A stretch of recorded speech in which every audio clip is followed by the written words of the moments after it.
امروز ما روزهای تاریخی پاییز ملت تاشکند رسیدیم. اما من به حد خرسندم. اساساً همین رویا هنچو خرسندیشون هر ندارد که کنش که چندین آدمان با کار تعمیم شدن با چندین 3 سال اینا میان با کار بودن 30 سال باز همین خطر شهر تاشکند نبود و سوابای نمالون مقام بود این رو فیلم یکم حتی را ختیمون نمته شدیم خدا همین آدمایی که مهنت کردن زن کردن برای همین شدن خطر رحمت آباد باشیم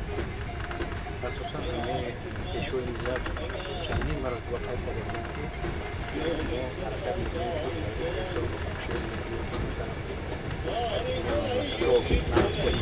حرکت باید وقت نقشه که هست که دیگه طرف ها اشکاباد و مسکو دیگه خرچه کردن اما هم رفت آمد در این حال بگیرستان و پاکستان باید نقش لگه نقشش شده است اقتصادی اولی هم بیش لجل است چون دیگه دیگر که بوده گریفتی سوسو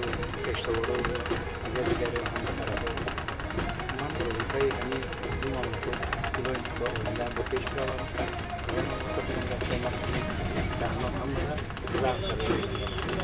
خوش بریم همینجاست که دولت ها فکر کنم حاضر با اون درجه رسیدن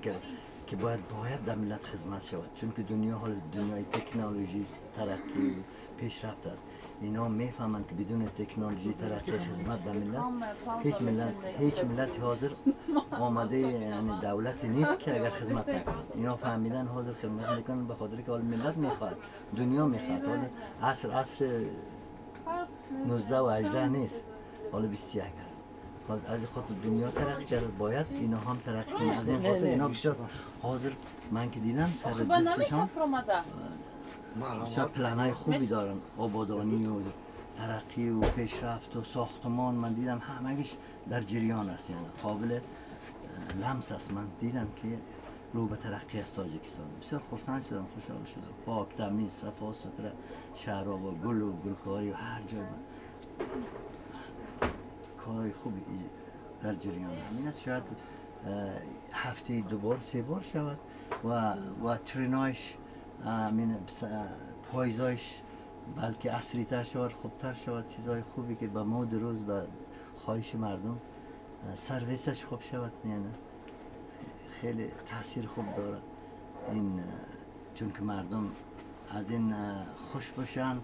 گپای خوبی میزنن این ملت دولت بهم خوب است در اکنامی دولت فایده میکنن این قسمت ما هم شد نصیب ما هم شد که تو اولین به اصطلاح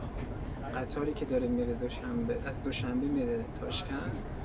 ما هم سوار بر همین قطار باشیم و اتفاق تاریخی رو هم ما یاد تو خاطرمون بمونه این تو اولین چیز بود اولین قطار ما هم مسافر بود پویزه موندن نقص کردن تاجیکستان کتی ازبکستان رایش یالا کردن نقص کردن